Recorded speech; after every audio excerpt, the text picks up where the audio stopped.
South Africa siyabingelela ngandza wethu kuphi nakuphi la nikhona ngendawo ngibela umduduzo ngamkhwanazi sinodadewethu-ke namhlanje osicele nje ukuthi abe la nathi kathuleni azoveza isimo ababhekene naso emndenini sokuthi-ke balahlekelwe ilunga lomndeni wabo ngapha endaweni yaseMpangeni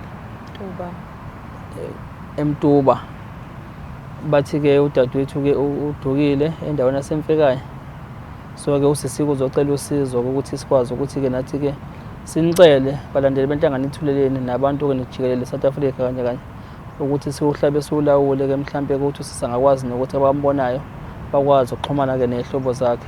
Kodwa kukhona-ke usisi welunga lomndeni ozosho-ke ama-details ukuthi kwenzakalani nokuthi-ke yiluphi usizo abalicelayo. Dadewethu siyakubingelela. Yebo kunjani? Ngiyaphila njani? Aphila. Ngicela ungiphakamisele izwi lakho. Banigama bani? Ngusindiswa Mazibuko. Kephi? Kwasemtubatuba eMfekayi le ngutsheni ezansi. Okay. Yebo. Yebo sisi, ungakusiza ngani? Okay.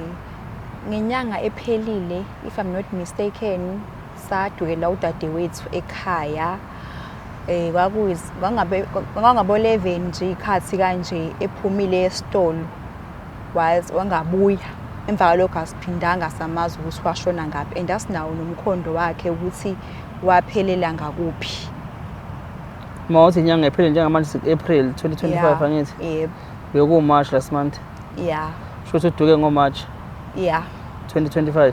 Yes. Noma singeke silazi kusuku. I think ngomhla ka5. Okay. Yebo. Eduka kephi? Engutsheni, endaweni yasengutsheni nje waduka lapho. Umuntu wesimami? Umuntu wesifazane, yebo. Unjani mhlambe ngokwebala? Udaki, akekho mpofu, udaki nje. Okay. Ever since aduka nelivule icala emaphoyiseni? Lavulwa, yebo. Athina amaphoyisa? Awalandelanga kakhulu amaphoyisa, kodwa yona lavulwa icala emaphoyiseni. Yebo. Okay, kwabiwa ngicabanga ukuthi kuney'nduna ngithi namakhansela endaweni? Yeah, ikhona induna. I'm not sure induna ukuthi yabikelwa yini, ngazi anginalo ulwazi lakhona. Angazi ukuthi induna yayitsheliwe yini. Ever since edukile akwazi uye ekhaya wena? Cha, bengithi ngizoya, angaze ngiye. Okay. Yebo. Angaze ngiye. Okay. Yebo. Umkhondo awutholakali? Awukho nje asinawo. Ehlobeni mhlambe nabangani bakhe mhlambe seke na check nakubona ukuthi akaze afanele. Lokhu nje avela kayena nomuntu ovakashayo.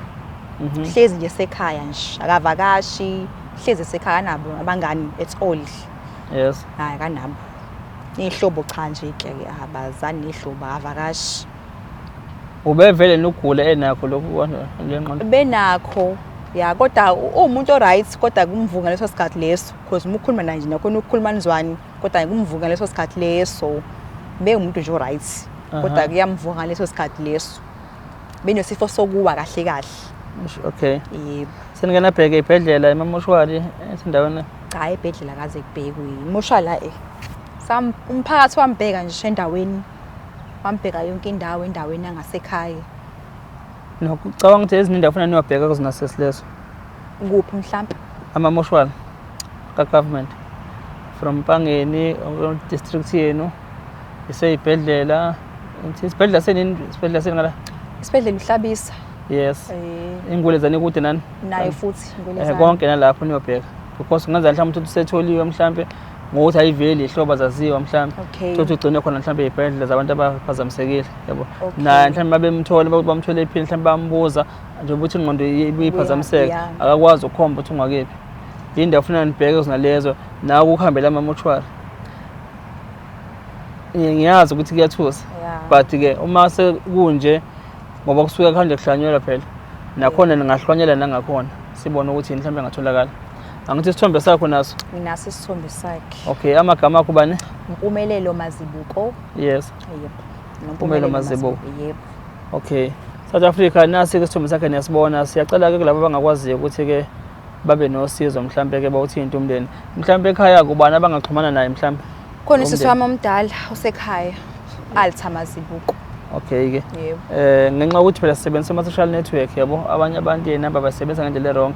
Angazi ukuthi kuzoba kuwena kodwa ukuthi should we give inamba yakhe ngaphandle kwe-concern yakhe for i-safety nokumvikela noma mhlambe ke sokwenza kanjani? Hayi inamba soyikhipha. Okay, ungabanika sisi. Sorry? Ngizoyibheka ikhona la. Kulungile ibheke saswami.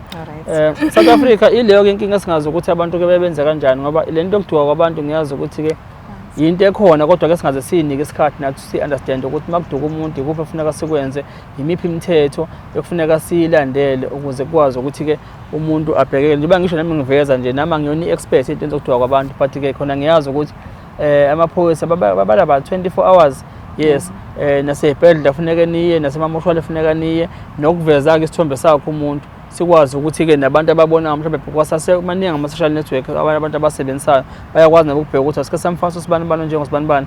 Ngikhuluma nje khona ikhisa senande le kamkhulu lo wangapha kwaMpumalanga naye kwaze kwasiza ukuthi kuvele iy'hlobo zakhe ngokuthi samshutha kanje samavezela bavele abantu abamaziyo. So-ke yilokho engithi mhlawumbe ngicabanga ukuthi kuyafuneka mhlawumbe amakhisa njengalawa sikwazi ukuthi-ke sifundisane ngawo ukuze sizoba nolwazi ukuthi makuduka umuntu ikuphi ofuneka ukwenza. Nani uma ngabe nibona umuntu mhlawumbe ngasekhaya mhlawumbe ngathi uyagula ngokwengqondo ningamazi uvela kephi, nani nikwazi mhlawumbe ukuthi obani engafuneka nibathinte mhlawumbe amaphoyisa ngoba usuke lapho nje mhlawumbe asimazi la esuka khona mhlawumbe ziyamdinga iy'hlobo zakhe nabangani bakhe ukuze izokwazi ukuthi angaze aqhubeke kube aduke kakhulu sekule nto yokuthi hawuyazi umuntu njengalo samfanisa wadla njengala esingazi ubhekephi. Kufana njengenkomo makuduka inkomo ehlathini, yabona uma nidukile inkomo emsebenzi sekhanje kubheka ukuthi uyidlule shona ngapha nabanye abathi shone ngapha bangazange bayivimbe. Nakhona-ke la ngicabanga ukuthi uma singakwazi ukubambisana sifundisane kuningi abantu abangakwazi ukuthi bakufunde esimeni sabantu abadukile.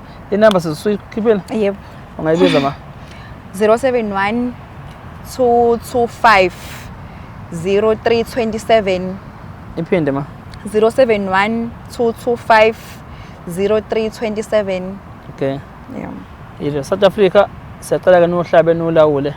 Wathola abantu kule namba sisi? Usisi Alta Mazibuko. Okay, usisi Alta-ke Mazibuko lowo ningawazi ukuthi-ke nimthinte oyilunga-ke la umndeni ngayo udadewethu lo esimcela ukuthi nisifonise yena. Siyabonga South Africa. Sizwe lenu siyazi-ke bathi-ke umuntu ngabantu. Siyazi-ke mase sithwele kunina-ke nizohlaba nolawule. Siyabonga. Nisale kahle emakhaya.